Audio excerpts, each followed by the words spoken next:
Assalamualaikum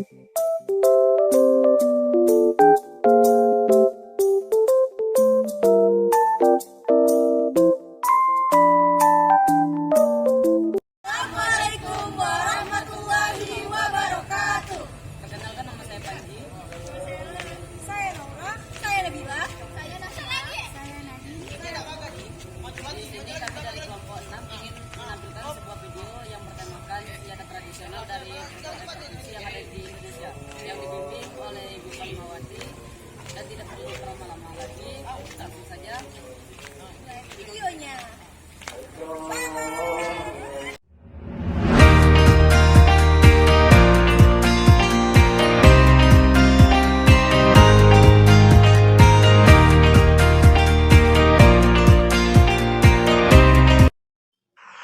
Yang pertama ada senjata rencong dari Aceh. Rencong merupakan senjata tradisional dari Provinsi Aceh. Bentuknya merupai huruf L dan sejenis dengan bati. Gagangnya berbentuk huruf Arab dan diambil dari padanan kata Bismillah. Kata Bismillah merupakan lambang yang memperlihatkan karakteristik rakyat Aceh yang sangat berpegang teguh pada kemuliaan ajaran Islam. Rencong mulai dipakai pada tahun 1514 sampai 1528, yaitu pada masa Sultan Al-Muhayyad Shah yang memerintah kerajaan Aceh. Dua, ada hujor dari Sumatera Utara. Senjata tradisional hujor berasal dari Sumatera Utara. Senjata ini merupakan tombak yang ditemukan di suku Batak. Hujor terbuat dari logam dan digunakan untuk berburu dan berperang. Bentuk hujor menyerupai daun pipi dan memiliki panjang sekitar 25 cm dan lebar 5,5 cm. Tangkai senjata tradisional ini terbuat dari kayu dengan panjang 2 meter. Ada pedang jenawi dari Riau. Menurut buku yang mengabadikan Riau, buku 2 antologi esai kebudayaan, pedang jenawi adalah senjata tradisional paling populer di Riau. Pedang jenawi digunakan oleh para panglima saat perang kerajaan. Pada zaman dahulu, hanya orang-orang yang berkuasa, dihormati dan cerdas yang dapat memiliki pedang ini. Sekilas, pedang jenawi ini mirip dengan pedang katana yang digunakan oleh samurai di Jepang. Yang keempat, ada badik tumbuk lada dari Kepulauan Riau. Badik tumbuk lada merupakan senjata tradisional sejenis keris yang terdapat di Kepulauan Riau. Senjata ini digunakan untuk menikam, mengiris, dan menjajah dalam pertempuran jarak pendek. Menurut adat Riau, jika badik tumbuk lada telah ditarik dari sarungnya, maka harus ada yang ditikam, seperti benda atau binatang. Panjang senjata tradisional ini sekitar 27 sampai 29 cm. Lebar bilahnya sekitar 3,5 sampai 4 cm. Pada pungkal sarung bagian belakang terdapat ukiran tebuk tumbus yang berbentuk bulat pipi. Yang kelima, ada kari dari Sumatera Barat. Senjata tradisional Sumatera Barat berupa kari atau keris. Kari biasanya digunakan oleh para pria dan diletakkan di depan pinggang. Kari termasuk senjata tikam alas tajam yang digunakan untuk alat pertahanan diri. Dalam istilah daerah Kerinci disebut kuju. Senjata ini dibuat di daerah sungai penuh dan sampai sekarang masih diproduksi. Tombak mata panah terdiri dari bagian mata panah, kuping, tangkai, dan besi pelapis manau. Warna tangkainya kuning dan kepalanya berwarna hitam. Bahan untuk membuat mata panah adalah besi pilihan yang dibakar sampai tingkat kepanasan tertentu. Merupakan senjata tradisional Bengkulu yang memiliki bentuk dan penggunaan khusus. Bentuk kerabit yang melengkung hanya dapat digunakan oleh orang yang pandai bersilat. Kerabit dibuat sesuai pesanan oleh seorang pandai besi yang ahli. Bahan utamanya adalah besi yang mengandung baja. Berasal dari Kabupaten Lahat, Provinsi Sumatera Selatan. Senjata ini juga dikenal dengan nama badik. Perbedaannya terletak pada punggung matanya. Badik biasanya disebut siwar punggung lurus. Siwar termasuk senjata pusaka dan saat ini sudah tidak diproduksi secara massal lagi. Hanya beberapa ahli waris dan tokoh masyarakat yang dapat membuat senjata ini. Senjata tradisional masyarakat Kepulauan Bangka berbentuk parang. Senjata ini digunakan untuk berkelahi jarak pendek. Ujung parang tersebut dibuat lebar dan berat untuk meningkatkan bobot supaya sasaran dapat terpotong dengan cepat. Parang berukuran sedang digunakan untuk menebang pohon karena ujungnya yang lebih besar dan berat. Ya udah. Woi, wah, kunci kebaik suara api ngadu. Tombak menurut bahasa Lampung disebut payang. Berdasarkan bentuknya, tombak dibedakan menjadi tombak panjang dan pendek. Tombak panjang adalah tombak yang memiliki gagang dari kayu berukuran lebih dari 150 cm.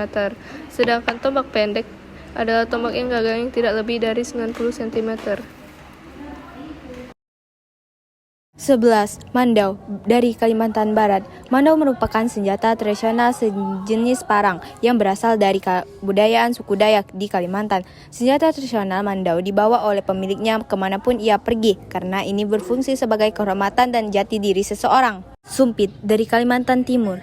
Senjata tradisional dari Kalimantan Timur tak jauh berbeda dengan Kalimantan Barat. Mandau juga digunakan oleh suku Dayak di Kalimantan Timur. Adapun senjata tradisional sumpit. Keris bujang beliung dari Kalimantan Selatan. Keris bujang beliung adalah senjata tradisional dari Kalimantan Selatan yang panjangnya hingga 30 cm.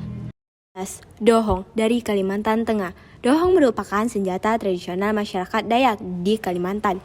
Berbentuk mirip keris, tetapi lebih besar dan tajam. Ciamos dari Banten. Golok Ciamos merupakan senjata tradisional khas dari Banten, khususnya dari daerah Ciamos. Golok ini sangat terkenal karena ketajaman dan mistis yang terkandung di dalamnya.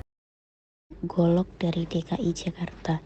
Golok merupakan senjata tradisional masyarakat Betawi di DKI Jakarta. Dahulu, masyarakat Betawi menggunakan golok sebagai penghias pinggang, baik di dalam maupun di luar rumah untuk menjaga diri dari serangan penjahat. Pada masyarakat Betawi, keberadaan golok sangat dipengaruhi kebudayaan Jawa Barat yang melingkupinya. Perbedaan di antara keduanya dapat dilihat dari model bentuk dan penamaannya. Masyarakat Betawi membagi golok menjadi 4, yaitu golok gobang, golok betok, badik-badik, dan golok ujung turun. Nomor 17, kujang dari Jawa Barat. Senjata tradisional kujang berasal dari Jawa Barat. Senjata ini berbentuk unik dengan tonjolan pada bagian pangkalnya, bergerigi pada satu sisi dan melengkung pada bagian ujung. Kujang berukuran panjang sekitar 20-30 cm dan lebar 5 cm. Pada matanya terdapat 1-5 lubang. Kujang memiliki berat kurang lebih 300 gram. Nomor 19, keris Jawa Tengah. Keris merupakan senjata tradisional yang dapat ditemukan di daerah Jawa Tengah. Keris memiliki berbagai bentuk, misalnya ada yang bilahnya berkelok-kelok dan ada yang berbilah lurus. Tata cara penggunaan keris berbeda-beda di masing-masing daerah. Misalnya di daerah Jawa, keris ditempatkan di pinggang bagian belakang pada masa damai, tetapi ditempatkan di depan pada masa perang. Nomor 20, keris dari DI Yogyakarta. Senjata tradisional Yogyakarta adalah keris. Keris adalah sejenis senjata tajam yang terbuat dari logam. Bagian-bagian keris antara lain wila atau mata pisau, warangka, sarung, dan ukiran pegangan keris. Nomor 21, celurit dari Jawa Timur. Celurit merupakan senjata tradisional masyarakat Madura di Jawa Timur. Celurit memiliki bentuk bila melengkung. Dahulu celurit hanya sebuah arit yang sering digunakan petani untuk menyabit rumput di ladang dan membuat pagar rumah. Kemudian, arit diubah menjadi alat bela diri yang digunakan oleh rakyat ketika menghadapi musuh. Bentuk celurit melengkung menyerupai bulan sabit. Celurit terbuat dari besi atau baja. Bila celurit diikatkan erat pada gagang, sementara gagangnya terbuat dari kayu. Nomor 22, keris dari Bali. Masyarakat Bali menggunakan senjata tradisional keris untuk membela diri dan mewakili seseorang untuk menghadiri undangan pernikahan. Selain itu, mereka memiliki kepercayaan bahwa keris dapat menyembuhkan seseorang dari gigitan binatang berbisa dengan cara merendamkan keris dalam air. Ukiran keris Bali bermacam-macam. Ada yang mempunyai bentuk patung dewa, patung pendanda, penari, raksasa, kepala kuda, dan sebagainya. Gagang keris terbuat dari kayu. tetapi ada juga yang berhiasan permata. Biasanya penggagang keris agak besar serta panjang. Nomor 23. Sundu dari Nusa Tenggara Timur. Sundu merupakan senjata tradisional dari Nusa Tenggara Timur yang menyerupai keris. Masyarakat Nusa Tenggara Timur menganggap senjata sebagai benda keramat. Sundu berbentuk lurus. Bentuk pegangan atau ganggangnya menyerupai bentuk sayap burung. Sedangkan pada sarung sundu terdapat motif horizontal melingkar. Nomor 24. Sampari dari Nusa Tenggara Barat. Sampari adalah sejenis keris dari Nusa Tenggara Barat. Senjata tradisional ini berasal dari Pulau Sumbawa bagian timur. Nomor 25. Wamilo dari Gorontalo. Wamilo merupakan senjata tradisional dari Gorontalo yang berbentuk menyerupai golok. Perbedaannya, wamilo memiliki bagian ujung hulu yang sedikit melengkung ke bawah. 26. Badik dari Provinsi Sulawesi Barat. Badik adalah senjata tradisional yang berasal dari daerah Sulawesi Barat dan Sulawesi Selatan. Senjata ini digunakan oleh masyarakat Melayu, bentuknya menyerupai pisau tetapi memiliki lengkungan yang dalam pada bagian ujung. Pasatimpu dari Provinsi Sulawesi Tengah. Pasatimpu merupakan senjata tradisional sejenis parang yang berasal dari Sulawesi Tengah. Pasatimpo memiliki panjang kurang lebih 40 cm dan terbuat dari tembaga atau kuningan. Hulunya bengkong dan sarungnya diberi tali. 28. Peda dari Provinsi Sulawesi Utara. Peda merupakan senjata tradisional yang berasal dari Sulawesi Utara. Peda termasuk jenis parang yang digunakan untuk bertani atau menyadap enau. Pada berbentuk pendek dengan ukuran 50 cm dan dibuat dari besi. 29. Lembing dari Sulawesi Tenggara.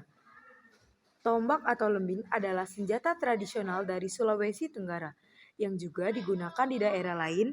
Lembing digunakan untuk berburu binatang, perang, alat upacara, dan pusaka turun-temurun.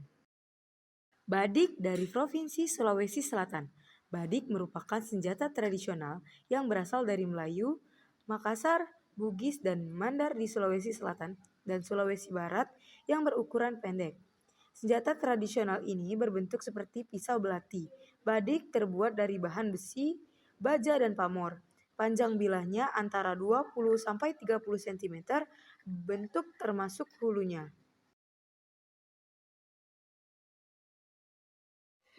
31. Parang Sawalaku dari Provinsi Maluku Utara. Parang Sawalaku merupakan senjata tradisional khas daerah Maluku yang berbentuk parang dan tameng. Parang memiliki panjang 90-100 cm. Parang terbuat dari bahan besi yang khusus. Kepala parang terbuat dari kayu besi atau kayu gapusa. Sementara itu, sawaluku atau perisai dihiasi dengan motif-motif yang melambangkan keberanian. Sawalaku terbuat dari kayu yang keras. Parang sawalaku digunakan untuk keperluan berperang dan untuk berburu binatang. 32. Tombak dari Provinsi Maluku. Tombak adalah senjata tradisional yang terdapat di Maluku. Tombak digunakan untuk menangkap ikan. Bagian tombak terdiri atas tongkat sebagai pegangan dan mata, atau kepala tombak yang tajam. Mata tombak terbuat dari besi atau baja. Ujung tombak berbentuk lurus, tajam di kedua sisinya, dan runcing ujungnya. 33. Pisau belati dari Provinsi Papua. Pisau belati merupakan senjata tradisional di Papua yang terbuat dari tulang kaki burung kasuari. Pada hulu belati dihiasi juga dengan bulu burung kasuari. Pisau belati digunakan untuk berburu atau berperang. 34. Busur dan panah dari Provinsi Papua Barat. Serupa dengan Papua, pisau belati juga digunakan sebagai senjata tradisional di Papua Barat. Selain itu, ada pula senjata tradisional busur dan panah. Busur terbuat dari bambu atau kayu, sementara tali busurnya terbuat dari rotan. Anak panahnya terbuat dari bambu, kayu, atau tulang.